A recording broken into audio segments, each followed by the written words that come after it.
5 घंटे के ऊपर हो गया है और लोग बैठे हुए हैं, लोग सुन रहे हैं और नोट भी कर रहे हैं। एक्सपर्ट की एक टीम थी, उनके सामने आज मैं भी एक तालिब इल्म की हैसियत से ही बैठा था। बहुत सारी मालूमात मिली वक्फ के ताल्लुक से, जन्म दाखिले का मामला जो चल रहा है, मस्जिद मदरसे के रजिस्ट्रेशन के ताल्लुक से।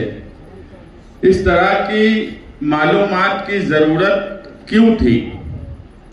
माइनॉरिटी डिफेंस कमेटी बनाने की ज़रूरत हमको क्यों पड़ी? किरीट सोमैया बीजेपी के, उन्होंने सबसे पहले मालेगांव पर इल्ज़ाम लगाया कि यहाँ बांग्लादेशी है, रोहिंग्या है, और फौरन एसआईटी सरकार ने बैठा दी। हम अलग अलग सियासी पार्टी के लोग हैं, मगर पहली ज़रूरत हमको ये लगी कि इत्तेहाद की आज ज़रूरत है। हमने कई पार्टियों को लिया और इत्तेहाद के साथ एक प्लेटफॉर्म बनाया। 5 महीने से वो लड़ाई हम लड़ रहे हैं। हमारे शहर में 3414 दाखिले तहसीलदार के ऑर्डर पर निकले। एसआईटी उसकी इंक्वायरी कर रही है। करीब 50 लोगों पर एफआईआर हुई, जिसमें आरोपी बनाया गया। कई ख्वातीन हैं, कई सरकारी कारपोरेशन के काम करने वाले हैं, तहसील के काम करने वाले हैं, आम गरीब लोग हैं, उनकी लड़ाई लड़ रहे हैं। और हम ये भी देखे कि उसके बाद किरीट सोमैया कई शहरों में गए और सारे हालात देखने के बाद ये लगा कि हमें आसपास के लोगों की भी मदद करने की ज़रूरत है।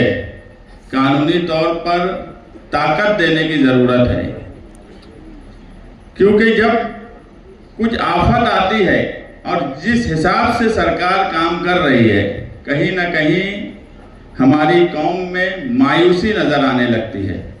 वो मायूसी खत्म हो और ताकत के साथ हम इत्तेहाद के साथ रहें। इस कॉन्फ्रेंस की तैयारी 2 महीने से चल रही है। हमारे खुद करीब के बहुत से लोग बोले कि आने वाला वक्त इलेक्शन का है, कारपोरेशन के इलेक्शन होने वाले हैं, आप सब इसमें लगे हुए हो। नंदुरबार के लोग आके वोट नहीं देने वाले तुमको, नासिक के लोग वोट नहीं देने वाले, क्या फायदा होगा? मगर यहाँ फायदा हमारा सियासी क्या होगा ये सवाल नहीं था। यहाँ मिल्लत को क्या फायदा होगा, कौम को क्या फायदा होगा, ये एक नंबर पर हमने रखा। क्योंकि इसमें 2 महीने की तैयारी, एक्सपर्ट कौन रहेंगे वो समझना, लोगों तक पहुँचना, मेन पावर लगाना, तो हमने इलेक्शन को सामने नहीं रखा। हमारे लिए सबसे पहली तरजीह ये थी कि इन लोगों की मदद कैसे की जाए और किस तरह की जाए। ये तो आज पहला मरहला है कनेक्टिविटी का। आज हम कनेक्ट हुए हैं और इंशाअल्लाह ये कनेक्टिविटी हम आप लोगों के साथ कायम रखेंगे। आप हमारी मदद करिए, हम आपकी मदद करेंगे, लेकिन मायूस नहीं होना है, ताकत के साथ मुकाबला करना है।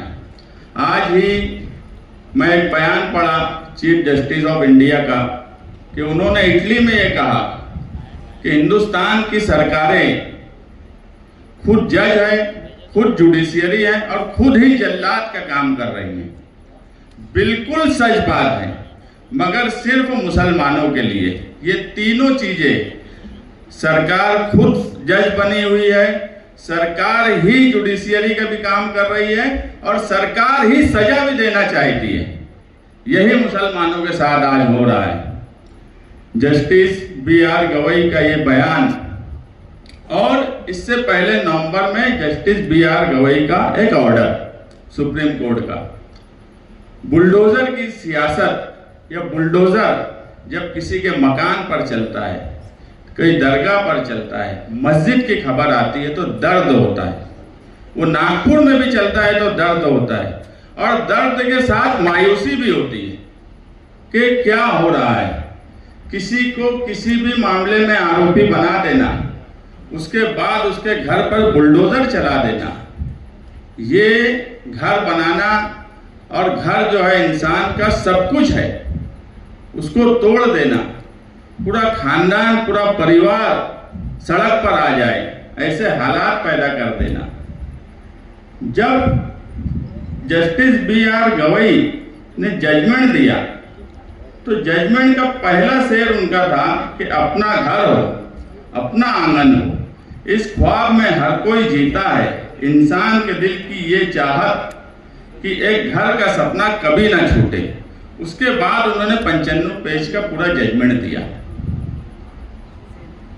हमें ये भी पता है कि ये ऑर्डर होने के बाद भी मकानात तोड़े गए।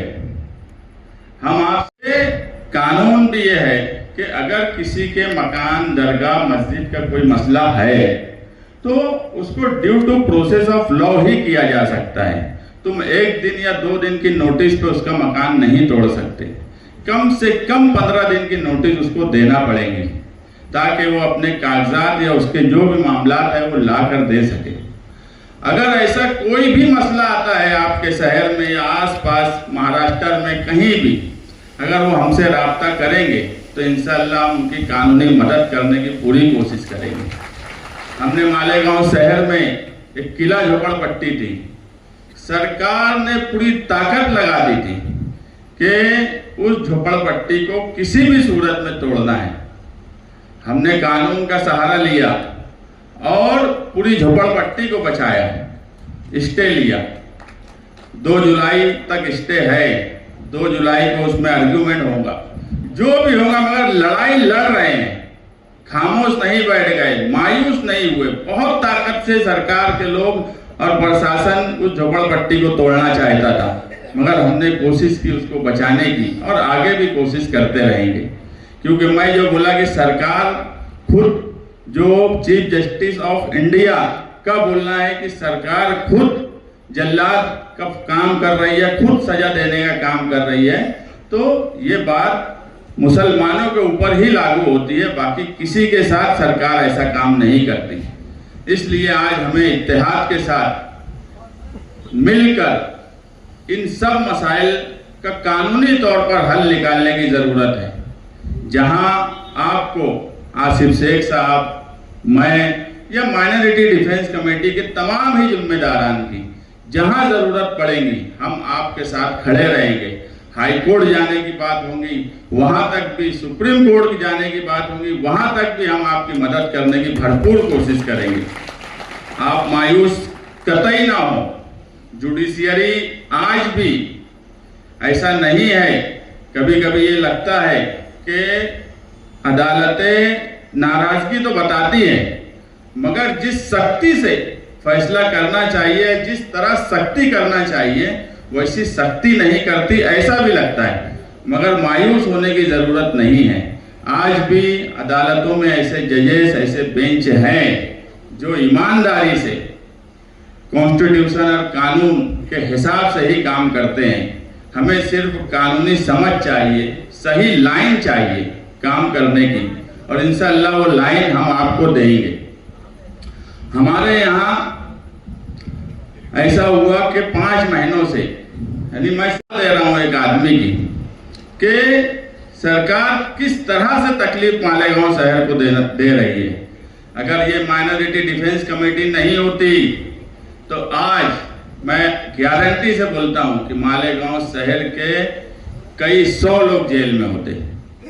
हमने बहुत कोशिश की कि किसी भी तरीके से मदद की जाए। हमारी लीगल टीम, एडवोकेट अजीम खान है, एडवोकेट आरिफ है, एडवोकेट तौसीफ है, और भी कई वकला की टीम हमने बनाई जो मुसलसल मदद करने की कोशिश कर रही है।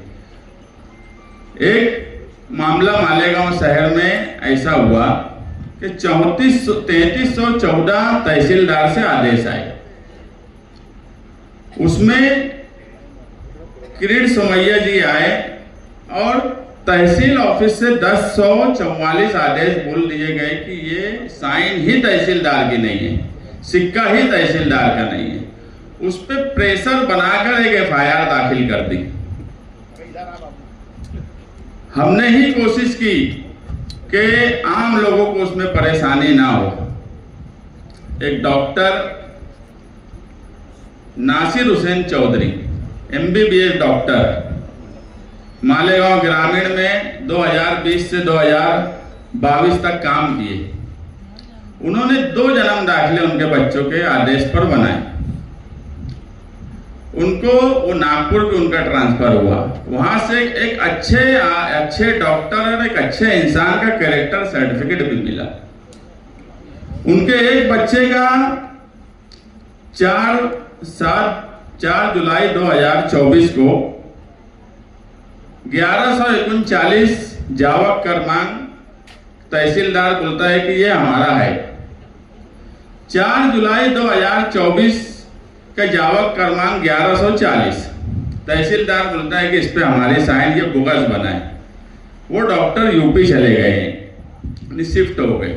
वो वहां से आए, मैं बाहर था, मुझे फोन किए तो मेरी फोन पे ही उनसे बात हो पाई थी। उनसे ये पूछा गया कि तुमने ये बोगस कागज बनाए। एक सरकार का MBBS डॉक्टर जिसने अपनी सर्विस अलग अलग जगह पर दी हुई है, सिर्फ मुसलमान है, वो बोगस कागज बनाएगा?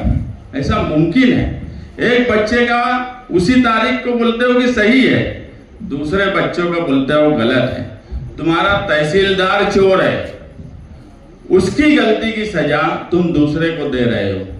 इस तरीके के हालात मालेगांव शहर में है।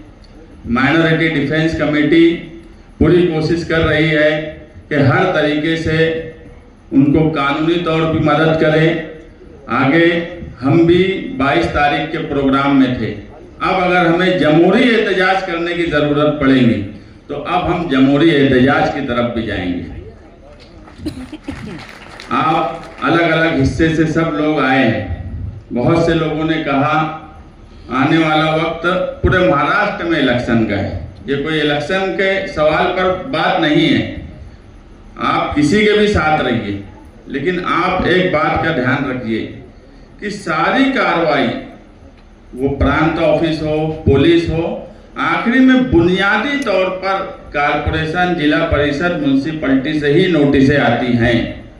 तो आप वहां पर अपने अपने एरिया में देखिए कौन लोग मालूमात है, किसको कानूनी समझ है, कौन तहसील ऑफिस, कारपोरेशन यहाँ की समझ रखता है, ऐसे लोगों को निकालिए।